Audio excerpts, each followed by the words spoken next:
నమస్తే, welcome to our channel. నేను మీ సిరి.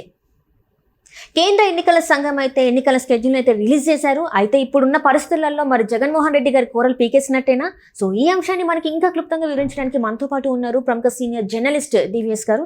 నమస్కారం సార్. నమస్తే అమ్మా. సార్, ఇప్పుడు చూస్తున్నట్టయితే ఎన్నికల షెడ్యూల్ అయితే మనకు వచ్చేసింది. సో ఎన్నికలు ఎప్పుడు ఏంటి అనేది కూడా మనకు తెలిసిపోయింది. కానీ ఇప్పుడు ఉన్న పరిస్థితుల్లో మరి జగన్మోహన్ రెడ్డి గారి పరిస్థితి ఏంటి, ఎలా ఉండబోతుంది? ఆంధ్రప్రదేశ్ ప్రజలకు స్వాతంత్రం వచ్చినట్టుగా ఏది దేశానికి స్వాతంత్రం వచ్చింది ఆగస్టు 15 అయితే ఆంధ్రప్రదేశ్కి ఇప్పుడు స్వాతంత్రం జగన్మోహన్ రెడ్డి పాలన నుంచి మార్చి 16 వచ్చిందా?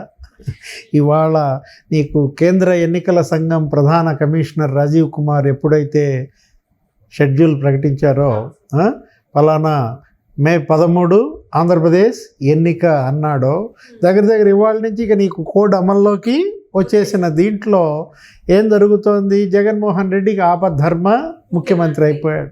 ఇక ఎవరు అక్కడ జగన్ మాట వినే పరిస్థితి ఉండదు. ఏది ఇక జగన్ చేతిలో పెత్తనం లేదన్నమాట. ఇక పోలీస్ కానీ ప్రభుత్వ ఉద్యోగులు కానీ రెవెన్యూ అందరూ కూడా ఇక జగన్మోహన్ రెడ్డి వైఎస్ఆర్ కాంగ్రెస్ పార్టీకి భయపడాల్సిన పరిస్థితి లేదు. స్వేచ్ఛగా నిర్భీతిగా అధికారులు వాళ్ళ విధులను నిర్వర్తిస్తారు. వీళ్ళందరూ కూడా ఇప్పుడు ఎవరి కంట్రోల్లోకి వచ్చేస్తారు? సిఈసి కంట్రోల్లోకి వెళ్ళిపోతారు. ఇక ఇక్కడ బాస్ ముఖ్యమంత్రి కాదు, జగన్మోహన్ రెడ్డి కాదు. ఇక్కడ boss election commissioner. Total powers ఇవాళ ఎన్నికల కమిషనర్ చేతుల్లోకి వెళ్ళిపోయాయి. అంటే తెలుగుదేశం పార్టీ ఊపిరి పీల్చుకుందా? ఏదో సినిమాలో మాహిష్మతి ఊపిరి పీల్చుకో అని చెప్పేసి బాహుబలి సినిమాలో డైలాగ్ సార్ ఇది. సో ఇప్పుడు ఆంధ్రప్రదేశ్ ఊపిరి పీల్చుకుంటుందా, లేకపోతే ఆంధ్రప్రదేశ్ ఊపిరి పీల్చుకో అదే కూడా అన్నట్టున్నారు. వాళ్ళు ఏదో ఆ మాగుంట శ్రీనివాసులు రెడ్డి వాళ్ళందరూ జాయినింగ్స్లో ఆయన మాట్లాడుతున్నాడు. చంద్రబాబు స్పీచ్ ఇస్తున్న మధ్యలో ఇది వచ్చింది.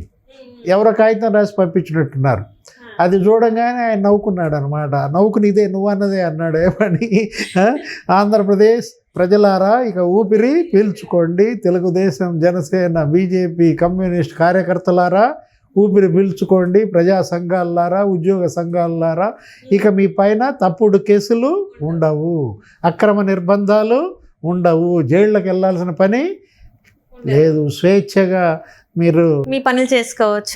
మీరు ఎంచుకున్న పార్టీలో పనిచేయచ్చు, మీరు ఎంచుకున్న జెండా ఎత్తచ్చు అంటూ ఆయన మాట్లాడిన మాటలు చూస్తుంటే జగన్మోహన్ రెడ్డి గత 5 ఏళ్ల అణచివేత మన కళ్ళ ముందు కనపడతారు. వైఎస్ఆర్ కాంగ్రెస్ పార్టీ 5 ఏళ్ల పాలనలో అక్రమ నిర్బంధాలు కళ్ళ ముందు కనపడుతున్నాయి. అమాయకుల్ని, ఎటువంటి తప్పు చేయనటువంటి వాళ్ళని కేవలం తెలుగుదేశం మద్దతుదారులనో జనసేన మద్దతుదారులనో ఆ ఒక కక్ష పెట్టుకుని వాళ్ళ భూములు కబ్జా చేయటం, వాళ్ళ తోటలు నరికివేయటం, వాళ్ళ ఇళ్ళు తగలబెట్టడం, కూల్చేయడం, మామూలు విధ్వంసం జరగలేదు. 5 ఏళ్ల జగన్మోహన్ రెడ్డి పరిపాలనలో గ్రామ బహిష్కారాలు జరిగాయి. పల్నాడులో ఆత్మకూరు, ఆ పిన్నెల్లి, ఆ గ్రామాల్లో ఆ ముస్లిమ్స్, బీసీలను ఊళ్ళ నుంచి బహిష్కరించారు. వాళ్ళు పొలాలు వదిలేసి, ఇళ్ళు వదిలేసి ఎక్కడెక్కడో పొరుగు గ్రామాల్లో తలదాచుకునే పరిస్థితి అన్నమాట. ఇప్పటంలో 52 ఇళ్ళు కూల్చేశారు. ఏంటి వాళ్ళు చేసిన పాపం, ఏంటి వాళ్ళు చేసిన నేరం? జనసేన ప్లీనరీ అక్కడ జరిగింది. ఆ ప్లీనరీకి కార్ పార్కింగ్ వాటికి 52 ఎకరాలు ఇచ్చారంట. 52 ఎకరాలు ఇచ్చారు కాబట్టి 52 ఇళ్ళు కూల్చివేతగా జరిగింది. అంటే ఎంత శాడిజం! ఎలా చూడాలి దీన్ని? ఇప్పుడు మీరు అడిగినా ఇస్తారు, వాళ్ళు అడిగినా ఇస్తారు. అది వాళ్ళ పార్టీ అనే ప్రేమతో ఇచ్చుంటారు. ఇప్పుడు ఇవాళ సిద్ధం సభలు జరపట్లేదా? సిద్ధం సభలు 4 సభలు జరిపారు. ఒక్కో 90 ఎకరాలు అంటారు, 180 ఎకరాలు అంటారు. మరి పార్కింగ్లు 75 ఎకరాలు భూములు ఇచ్చిన రైతులు ఉన్నారనుకో, రేపు తెలుగుదేశం వచ్చి వాళ్ళ ఇళ్ళు కూల్చేయాలా? ఎక్కడ పాలన ఇది? ఇదెక్కడి రాక్షస పాలన? ఇప్పుడు ఇళ్ళు కూల్చేయటం, తోటలు నరికేసేయటం. విశాఖపట్నంలో పవన్ కళ్యాణ్ అక్కడ ల్యాండ్ అయ్యాడు, ఎయిర్పోర్ట్లో దిగాడంటే 125 మంది జనసేన కార్యకర్తలు జైళ్ళకు పంపారు. అచ్చెన్నాయుడు మాజీ మంత్రి తెలుగుదేశం 83 రోజులు జైల్లో పెట్టారు. కొల్లు రవీంద్ర 56 రోజులు జైల్లో పెట్టారు. ధూళిపాల నరేందర్ని 20 రోజులు జైల్లో పెట్టారు. పట్టాభిని 15 రోజులు జైల్లో పెట్టారు. అసలు మాజీ ముఖ్యమంత్రినే 53 రోజులు జైల్లో పెట్టారు. 250 మంది మాజీ ఎమ్మెల్యేలు, మాజీ మంత్రులు, ఇన్ఛార్జీలు జైళ్ళకు పంపారు. 70,000 మంది మీద కేసులు అంట. లోకేష్ బాబు ఎవరో చెప్పారు మొన్న మీటింగ్లో, ఏమని, నా మీద 23 కేసులు ఉన్నాయి, మీ మీద ఎన్ని ఉన్నాయి, నాకన్నా ఎక్కువ కేసులు ఉన్నవాళ్ళు చెయ్యొత్తామని. ఎన్ని ఎక్కువ కేసులు ఉంటే రేపు రాబోయే తెలుగుదేశం ప్రభుత్వంలో అంత పెద్ద పదవి ఇస్తా అంటూ వాళ్ళల్లో ఒక రకమైన ఉత్సాహం పెంచే ప్రయత్నం. ఇప్పుడు ఎప్పుడైతే ఎలక్షన్ కమిషనర్ ఇది ప్రకటించాడో ఇందాక సాయంత్రం 4 ఇక ఆంధ్రప్రదేశ్ ఊపిరి పీల్చుక నీకు స్వేచ్ఛగా ఇవాళ ఏంటి, ఇక పోలింగ్ బూతులను ఆక్రమిస్తారనో, లేకపోతే నామినేషన్ పేపర్లు లాక్కుంటారనో, లేకపోతే తప్పుడు కేసులు పెడతారనో భయపడాల్సిన పని లేదు. మొత్తం పోలీస్ అంతా ఎలక్షన్ కమిషన్ ఆధ్వర్యంలో పనిచేయాలి. కేంద్ర ఎన్నికల పరిశీలకులు వస్తున్నారు. ప్రతి నియోజకవర్గంలో పరిశీలకుడు ఉంటాడు. అక్కడ పోలీస్ ఎలా పనిచేస్తుంది, రెవెన్యూ వాళ్ళు ఎలా పనిచేస్తున్నారు, ప్రభుత్వ ఉద్యోగులు ఎలా పనిచేస్తున్నారు, అన్నిటికీ ముక్కుతాడు పడిపోతాను. ఎవరైతే హద్దు మీరి ప్రవర్తించారో ట్రెస్పాసర్స్ షుడ్ బి ప్రాసిక్యూటెడ్. అవును సార్. ఇప్పుడు ఆల్రెడీ నీకు తెలుసు, జగన్మోహన్ రెడ్డి నమ్ముకున్నది 3 ఏంటి, దొంగ ఓట్లు, డబ్బు, వాలంటీర్లు. ఈ 3 గెలిపిస్తాయని ఆయన నమ్మకం పెట్టుకున్నాడు. ఈ 3టికి అడ్డుకట్ట పడుతుంది. ఇప్పటికే దొంగ ఓట్ల ఏరివేత బిగినాయి. ఇప్పుడు ఆంధ్రప్రదేశ్లో 25 లక్షలు 30 లక్షలు దొంగ ఓట్లు ఉన్నాయంట. ప్రతి నియోజకవర్గంలో 10,000 చేర్చారంట. అసలు దేశంలో ఏ రాష్ట్రంలో అయినా ఓటు ఐడెంటిటీ కార్డుకి ఫేక్ చూసావా?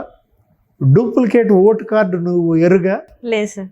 మామూలుగా ఏంటంటే ఏటీఎం కార్డులు కూడా దొంగ కార్డులు వచ్చాయి. ఏటీఎం కార్డులు ఆధార్కి దొంగ పుట్టించారు. ఇట్లా ఫేక్ కరెన్సీ నీకు తెలుసు, దొంగ నోట్లు తెలుసు కదా? తెలుసు సార్. అలాంటిది ఏపీలో జగన్మోహన్ రెడ్డి పాలనలో ఏం జరిగింది, ఓటు ఐడి కార్డులు కూడా ఫేక్ వచ్చేసినాయి. తిరుపతి ఎలక్షన్లో 35,000 దొంగ ఓటు కార్డులు పుట్టించారంటే, అంటే గెలుపు కోసం జగన్మోహన్ రెడ్డి చెయ్యని కుట్ర ఉండదు, పన్నని కుతంత్రం ఉండదు, దాడులు, దౌర్జన్యాలు, డబ్బు వెదజల్లుతాడు కదా. ఇప్పుడు ఆల్రెడీ పంచుతున్నాడు కదా.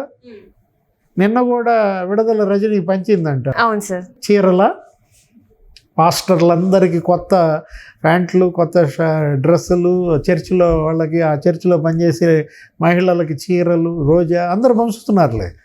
అటు బట్టలు, ఇటు క్యాష్ కవర్లో పెట్టి 5,000 ఇచ్చి, ఇది అడ్వాన్స్ మాత్రమే, మళ్ళీ తర్వాత ఇస్తాం. కుక్కర్లు, తెలుగుదేశం వాళ్ళు ఎక్కడో మరి వేరే చోట వీళ్ళు పంచుతున్నారు కదా, మేమెందుకు పంచకూడదని వాళ్ళు ఏదో 2 లారీలు తెస్తే అవి పోలీసు పట్టుకుందంట. ఇప్పుడు ఇక ఇవాళ నుంచి అలాంటి పనిచేయం. ఏది నిష్పక్షపాతంగా పనిచేయాలి. వైఎస్ఆర్ కాంగ్రెస్ పార్టీ ఎంతో మీకు తెలుగుదేశం అంతే, జనసేన అంతే. అందరికీ చట్టం ఒకే విధంగా అమలు చేయాలి అంతే తప్ప, ఇప్పుడు ఆల్రెడీ జగన్మోహన్ రెడ్డి ఓడిపోతున్నాడు అనేది ప్రజల్లోకి బలంగా వెళ్ళింది. అభ్యర్థులే దొరకని పరిస్థితి, సొంత చెల్లెళ్ళే అన్న పార్టీని ఓడించమని కోరుతున్నారు. ఇలాంటి పరిస్థితుల్లో జగన్మోహన్ రెడ్డి ఓడిపోతున్నాడని తెలిసి ఏ అధికారైనా మరి జగన్కి సపోర్ట్గా నిలుస్తారా? ఏ పోలీస్ ఆఫీసర్ అయినా ఓడేవాడికి సపోర్ట్ చేస్తే ఏమవుద్ది? రేపు చంద్రబాబు ముఖ్యమంత్రి అయినప్పుడు ఈ పోస్ట్ ఉంటుందా? లూప్ లైన్లోకి వెళ్తారు కదా. కాబట్టి ఎస్ఐలు, సిఐలు, డిఎస్పీలు, ఎస్పీలు అందరికీ కూడా తత్వం బోధపడింది అనమాట. Right sir. వాళ్ళ హద్దుల్లో వాళ్ళు ఉండాలా, వాళ్ళ విధులకు త్రికరణ శుద్ధితో న్యాయం చేయాలా, వాళ్ళే ఇవాళ సర్వైవ్ అవుతారు. ఈ 40 రోజులు, రేపు ఎన్నో తారీఖు ఎలక్షన్? మే 13. ఇప్పుడు స్వేచ్ఛగా ఊపిరి పీల్చుకున్నారు. మహిష్మతి ఊపిరి పీల్చుకోని మే 13 అసలు విముక్తి. ఏది? వైసీపీ విముక్త ఆంధ్రప్రదేశ్ అనేటటువంటి కళ నెరవేరే రోజు నీకు ఎప్పుడనమాట? మే 13.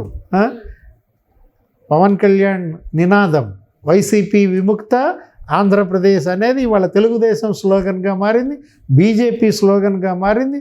తెలుగుదేశం, జనసేన, బీజేపీ అలయన్స్ రేపు సభ ఏది? ప్రజాగళం చిలకలూరుపేట సభకి ప్రధాని మోడీ వస్తున్నారు. ఒకే వేదికపై మోడీ, బాబు, పవన్ ఈ ముగ్గురు స్క్రీన్ మీద కనపడతారు. ఇవాళేమో కేంద్ర ఎన్నికల కమిషనర్ షెడ్యూల్ ప్రకటించాడనేటటువంటి ఉత్సాహం, స్వేచ్ఛ, ఊపిరి. రేపు ప్రధాని మోడీ వస్తున్నాడు కాబట్టి ఒక భరోసా, ఒక నమ్మకం, ఒక విశ్వాసం. వీటన్నిటిని తట్టుకొని మరి జగన్మోహన్ రెడ్డి నీలి కేయులు మరి ఏ దాడులు చేస్తారో, ఏ దౌర్జన్యాలు చేస్తారో, కేంద్ర ఎన్నికల సంఘం, కేంద్ర ప్రభుత్వం, మోడీ, షా వాటిని ఎలా కంట్రోల్ చేస్తారో